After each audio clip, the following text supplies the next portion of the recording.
Crystal Motor Pool may isang kakilala. Si Renren ay masayahin, laging may patawa. Kapag may nahanap, bigla na lang nawawala sa likod ng kagamitan. Doon pala nakatambay, malakas kumain, mahirap hanapin. Ngiti lang ang baon, biro ang dala, kaya't ang buong tropa'y natatawa.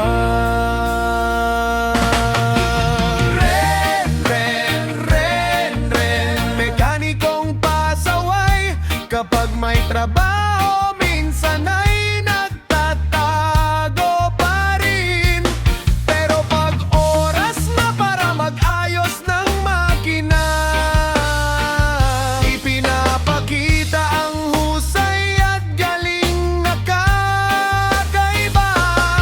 Pag marami nang naghahanap, hindi na mahanap si Renren.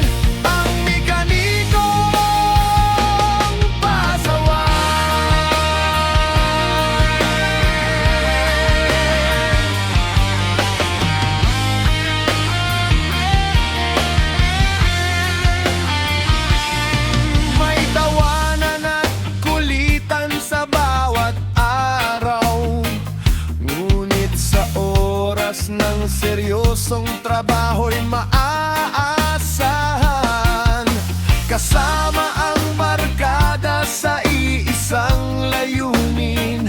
Para sa Crystal, buong pusong naglilingkod. Renren, ipagpatuloy